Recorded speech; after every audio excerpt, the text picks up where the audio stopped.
2020 Corolla, we're gonna change the CVT oil. We're actually gonna change the gasket in the pan because it's leaking right now. But if you're only doing a drain and fill, you could also watch this video, just skip the whole transmission pan. Let's do it.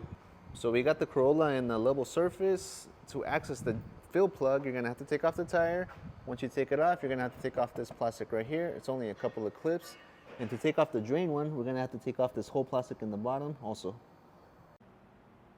I thought it was water, but it's actually, looks like transmission oil everywhere in the back, so you guys get a 2-for-1 video. I'm also gonna change the transmission pan, and if you just need to do the oil, just skip ahead to where the part where we're filling it up. So now that all the plastics are off, this is what it looks like, and you see this one right here. That one's gonna be the one for the fill plug, and it's a 15/16. That one right there. You might wanna take this off first, because if you drain it, and you can't take that one off, then how are you gonna fill it? And then in the bottom, there's really only one, so you can't mess this up. It's gonna be this one right here. It's a Hatchback, number 6. It just pretty much goes like this, and this is how you take it off, and then you're gonna drain it. And there's gonna be something else in here. Let me show you. I'm pretty sure they're never taking this off. It got stripped, unfortunately. It was really hard. Let's see if we can take it off though with the extraction kit. Look at that. Look at that. It's just spinning. It's not coming off. I really don't want to buy a whole new pan, but let's see if we can take it off. And then there's going to be another step. After you take this one off, there's going to be another plug inside, and it's going to be the same socket. You also have to take that one off and let it completely drain out. So we took off the little plastic piece that was inside. Now it's dripping a lot more. This is pretty much what it looks like. Check this out. You see that? It's just a little plastic tab that goes in there. Now let it drain again. So as you saw earlier, we stripped the bolt. We got a new one. And then we're also going to change the transmission filter since we're already here. That's the part number. This one is from O'Reilly's. They didn't have it at AutoZone. And now pretty self-explanatory. Just take off all the bolts right here. I think it might be 16 of them, something like that. I think they're all the same size. Let's find out. We pretty much got one more bolt holding, but since we took off the rest, it's already leaking again. So let's wait for this bad boy to leak. You don't want to do this when this thing is hot though, because it's going to burn you. So it's been cooled for like about an hour. We ran into a little issue, but not a problem. You see this bolts right there and over there. We're going to have to take off this bar right here, and I think they're going to be 14. So 2 here, 2 there. Take this off, and then we'll be able to access the ones in the back. So now that the bar is off, we could access the last ones, which is this one and this one right there. And it was 214s. 214s, like I said. It's pretty much almost done dripping, so now we're going to have to take off the whole thing and change the filter in the inside.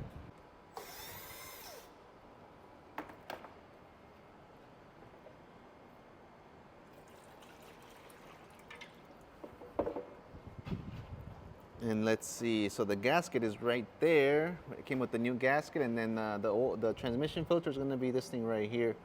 And I think it's got only 1, 2, I think only 2 of them, but we'll check right now. So here's the new one. Just make sure always before taking anything off, you got the right one. And it goes like that, and it's actually 3 10s. So 1, 2, and 3. Swap it out, easy. So we just took them off, and then this one right here in the front and this one in the front, they're going to be the short 10s. The one in the back is going to be this one, which is a little longer. So just remember, short, short. The one over here in the back, long one. There you go. That's all you do. Just pretty much just pull it out. Same thing for the new one. Just push it in and make sure it has the gasket. So this one has the O-ring right here. I put it on. It was stuck in there. So just make sure you take out the O-ring. And then the new one already has the O-ring right there, so don't forget about that. And then to put it on, like I said, be careful with the cables though, everything around, just be careful with that. Put it right there, and that's it.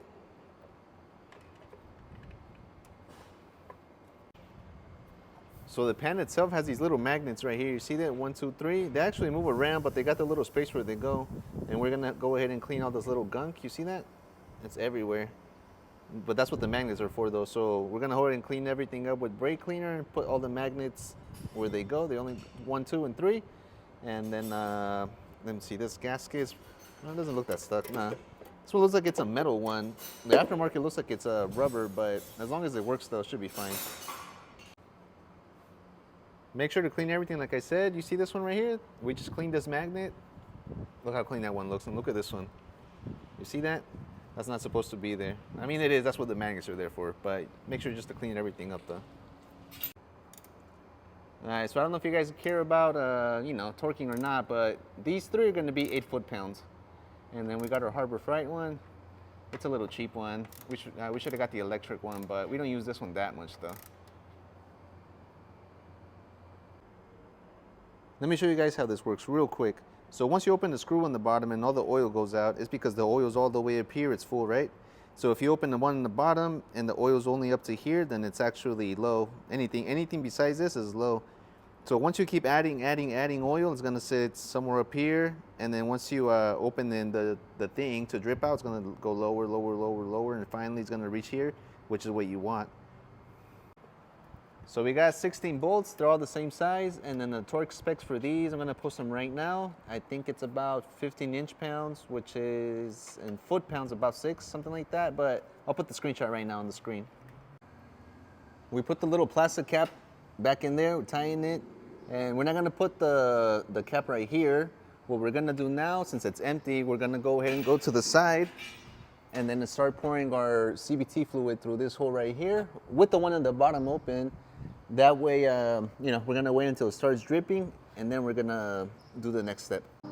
It's a little tricky putting the fluid in there, so if you wanna buy one of these pumps, you could do that. They sell the ones where you can just screw on to like this one right here, so you just screw it on and then start pumping it. Since we do these all the time, we have one of these. You probably won't have one of these, but same idea, as long as you get the fluid in there. We got our little setup right here. We're professionals though, so we got all the tools. Like I said, if you don't have something like this, and you're only gonna do it once in a while, just get any pump will do. So let's pump it out until it starts coming out that hole.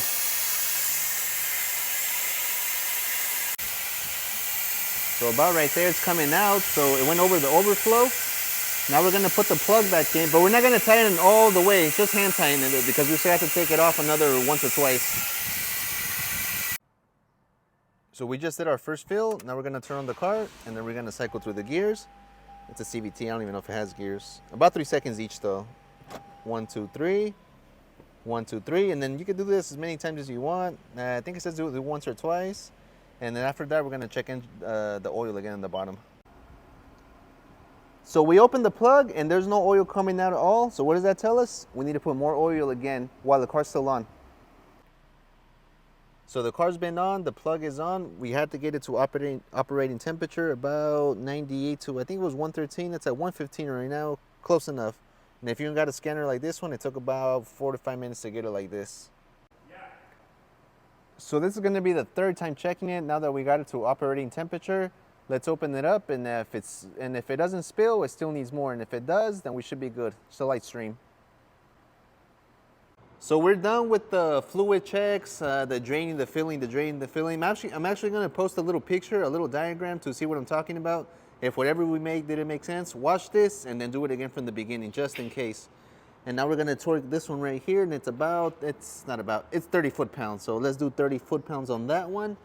And then for the plug up here, this one's gonna be 36 foot-pounds. We were supposed to do a simple drain and fill. We ended up changing the whole transmission gasket. Now don't forget, just the last steps, put this bar back on. It goes right there, and then put all the plastics on if it had it. This one was put with zip ties, we're just gonna put them back. If you guys are curious to how much oil you're gonna need, I'm gonna post a little graph right now, a little picture to show you, to get an idea. Like I said, we were gonna just do the drain and fill. We ended up switching the whole pan. So that's what we needed a lot more than if you're just gonna do a drain and fill. Don't forget to like and subscribe, and I hope this video helped you out.